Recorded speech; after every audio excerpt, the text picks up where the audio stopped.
ክፈት ያልከው ጥቅስ 9 ላይ እንደዚሁም ደግሞ በሐዲስ ላይ ደግሞ ሳሂህ አልቡኻሪ 6922 ላይ ሃይማኖትን የቀየረ ሰው ግደሉት ይላል። ሌላው ደግሞ ቁርአን እንግዲህ ጨምርልኝ ካልከኝ ሱረቱል ሉቅማን 31:15 ላይ እንዲሁ በዱንያ ላይ እንግዲህ እንትን ካሏችሁ ግደሏቸው የሚል የተጠቀመ አሁን ያልከው መጨረሻ ላይ ቋንቋ ቁጥር ተሳስቷል ምናምን ይኸው 31 ስንት አሁን እኮ ብለዋል 31:15 ልክፈትላችሁ እንግዲህ ያውስ ሌላው መጀመሪያ የኛውን ክፈተው እስኪ እሺ ይሄ ቁጥር ስንት አልበቀራን ክፈተው አልበቀራን 256 ሄዳ መጣልሃል ወደሱ ይሄ ቁጥር ስንት ነው ቁጥሩን ካወቀው ጎበዝ ነው ካወቀው ይሄ ቁጥር ስንት ነው ዳግማዊ ንገረኛ ቁጥር ስንት ነው 31 ይሄኛው ስንት ነው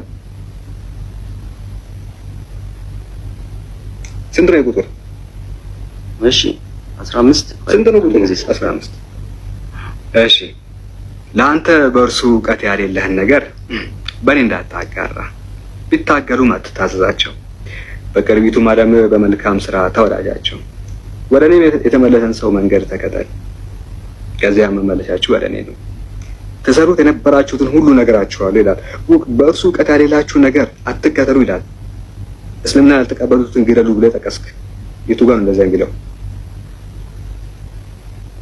እንግዲህ ቁርአን አላቀለም ያንተ ያነበብከው እዚህ ጋር የተቀመጠው ቁርአን ደግሞ ያነበብኩት እንደዛ ነው የሚለው ቻት ጂቢቲ እንዲህ ነው የቀበረ ሁለተኛ ቻት ጂቢቲ ገብተህ እሺ ሌላኛውን ሁለተኛ ቻት ጂቢቲ የሚባል ነገር እንዳከፍት ለማንኛውም ይተርግና አዳምጥ እንዲህ ትዋረዳለህ የከፈትከው አላህ ምስክር ቻት ጂቢቲ ነው ቻት ጂቢቲ እንደዚህ ያዋረዳል እሺ አይ ትክክለኛው ጥቅሱ ላይ እንደዚህ የሚል ግን አለ ቁጥሩን ቢሳሳት ይሄው አመጣልሃለሁ 31:15 ያልከው ሲከፈት ዕውቀት ያሌለህ ነገር አታውራ ይላል ይሄው ለአንተ በእርሱ ዕውቀት ያሌለህ ነገር አትከተል አለ አንተን እኮ ነው ያለው በነገራችን ትክክለኛው ቁጥር አንተ አታውቀውም አሁን አንተ ታምሩ ያታል ግን ለእርሱ በዕውቀት ያሌለህ ነገር አትከተል አለ ዕውቀት ያሌለህ ነገር አታውራ አለ የጠቀስከው ክፈት ያልከው ጥቅስ አንተን ያዋርዳል ዕውቀት ያሌላችሁ ነገር ላይ አታውሩ ይላል ጥቅሱ ራሱ ሲያወራ እሱ ይሄን ጥቅስ ግደሉ ይላል ብሎ ቻት ጂቢቲ ውስጥ ገባ ከፍተን ስናየው ጥቅሱ ምንድነው የሚለው ዕውቀት ባሌላችሁ ነገር አታውሩ ይላል ይሄ ልጅ እኮ ነው እያለ ያለው በነገራችን ላይ ተአምሩስ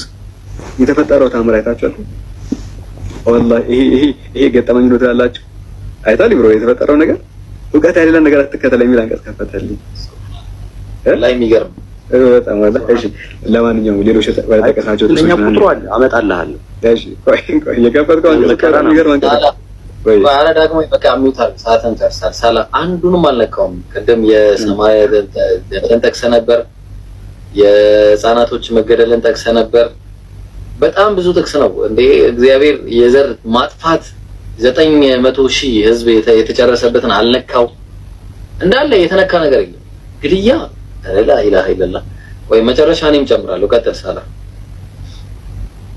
ኦኬ ሶ የሰማሪያ ሰዎችን ሆዳቸውን እየቀደደ ህፃናቶቻቸው እንደፈጠፈጠ ሳይቻለው 500,000 ሰዎችን 200,000 ሰዎችን 180,000 ሰዎችን 120,000 ሰዎችን 100,000 ሰዎችን በአንድ ቀን ቅርጥፍ አድርጎ እንደበላቸው አስቀምጫለሁ ህፃን ልጅን አንገቱን እየወጋ እንደገደለ እንግዲህ አምጥቼላችኋለሁ እያረዳቸው እንደጨረሰላቸው እዚህ ጋር አሳይተናል በሌላ ቦታ ትንቢተ ሕዝቅኤል ላይ ሽማግሌም ሆነ ወጣት ወንዶችን ሴቶችን ህፃናትን ሴቶችን ሁሉ ፈጽማችሁ ግደሉ እንዳለ አይተናል እያንዳንዱ እግዚአብሔር ለህፃን ልጅ ሳይራራ ህፃን ልጅን እንደሚጨርሳቸው አይተናል እዚህ ጋር ህፃን ልጅን በአለት ላይ ፈጥፈጣቸው ብዬ ስናገር አለት ተባለው ክርስቶስ ነው አለ ህፃን ልጅ አምጣና ክርስቶስ ላይ ፈጥፈጠው ነው እያለ ያለው እንደዚህ ነው የምትረዳው በፈጣሪ ማን ነው እንደዛ ብሎ ተረጎመልህ እስቲ ማስረጃ ክፈት እንደዛ ብለህ መተረጉም ከሆነ ሌላኛው የእግዚአብሔር ነቢያት ምንድነው የሚያደርጉት መሰላችሁ የእግዚአብሔር ነቢያት ሰውን እያረዱ በሰው ደም ወንዝ ይሰሩ ነበር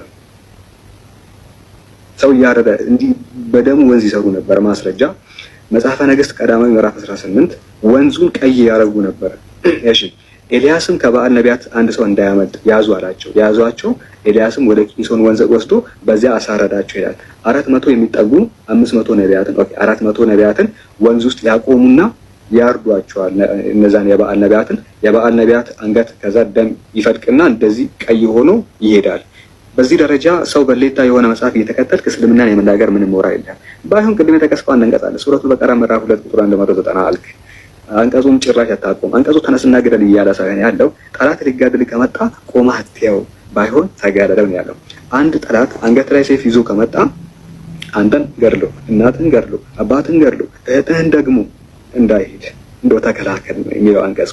የነበር ላይ ተቀስቀው ከፍ በልና አንብባ ከፍ በል ስታነብ ምላሽ ታገኛለህ።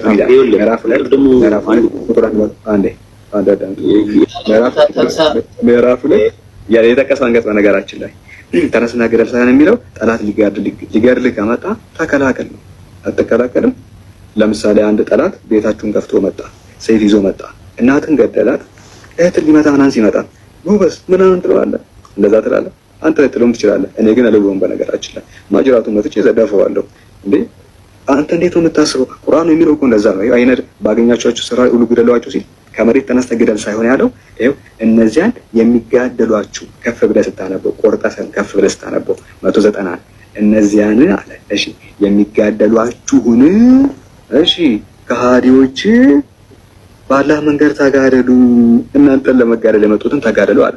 እንደው ወረድ ብለህ ማጠቃለያውን ብታነበው ምን ይላል? እዛው 190 እስከ 195 ድረስ በእስላምና በሙስሊም ላይ ጥቃት በመሰንዘር ጦርነት ቀድሞ ያወጀ ጦርነትን ቀድሞ ያወጀ እሺ የከሃዲያንን ጦር መጋደል ግዴታ ነው። ጦርነት ቀድሞ ከታወጀብህ ይላል የጠቀስከው አንቀጽ። አንተ የጠቀስከው ዳግማው የጠቀስከው አንተ ራስህ የጠቀስከው ላይ በእስላምና በሙስሊም ላይ ጥቃት በመሰንዘር ጦርነትን ቀድሞ ያወጅን የከሃዲን ጦር መጋደል ግዴታ ነው ይላል። ተነስና ተጋደል ሳይሆን አንድ አካል ቀድሞ ጦርነት ካወጀብህ አንተ ቁጭ በል አታይም። ወንድምህን፣ ቤተሰብህ፣ ዘመድህን ሁሉን ሲጨርስ አታይም። ባይሆን ምን ታደርጋለህ? ትነሳና ትከላከላለህ፣ ትጋደለዋለህ ይላል የጠቀስከው አንቀጽ። ስለዛ የሚናገር ነው። እስቲል በዛ በጦርነት ጊዜ እንኳን በዘመቻ ወቅት የህፃናት፣ የሽማግሌዎችን፣ የሴቶችን መብት በማክበር ጥቃት እንዳይደርስባቸው መጠንቀቅ ግዴታ ነው። ጦርነት ውስጥ እንኳን ሆነ ደግማው ጦርነት ውስጥ እንኳን ሆነ ሽማግሌ አትነካም ይላል። የሽማግሌ አትነካም አለ፣ ህፃን አትነካም አለ፣ ሴቶችን አትነካም አለ። ጦርነት ውስጥ እንኳን ብገባ እየተጋደልኩ ነው ምናምን ብለህ ህፃንና ሴቶችን የአቅመ ደካማ ሰዎችን አትነካም ብሎ አላህ ሱብሓነሁ ወተዓላ ይከለክላል። በአንጻሩ ግን የአንተን መጽሐፍ ስንመለከተው የአንተ መጽሐፍ ላይ ምንድነው የሚለው?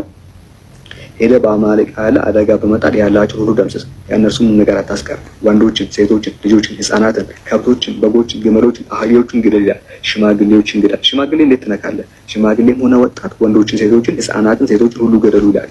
ከአንተ ከቀድሙ ከተቃራኒ ማለት ነው። እስልምና ሽማግሌ አትንኩ አለ፣ ህፃን ልጅ አትንኩ አለ። ሴቶችን አትንኩ ሲል የአንተ ሽማግሌ ግደል፣ ህፃን ልጅ ግደል፣ ሴት ልጅ በሰይፍ ግደል ይላል።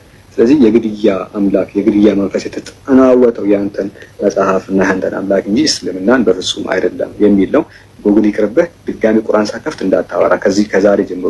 ኢብራሂም ይቅርታ ጋር አልንሳ አንዴ ብራዘር ቆይ አንዴ 9 ላይ እንደዚሁም ደግሞ በሐዲስ ላይ ደግሞ ሳሂህ አልቡኻሪ 6922 ላይ ሃይማኖቱን የቀየረ ሰው ግደሉት ይላል። ሌላው ደግሞ ቁርአን እንግዲህ ጨምርልኝ ካልከኝ ሱረቱል ሉቅማን 31:15 ላይ እንዲሁ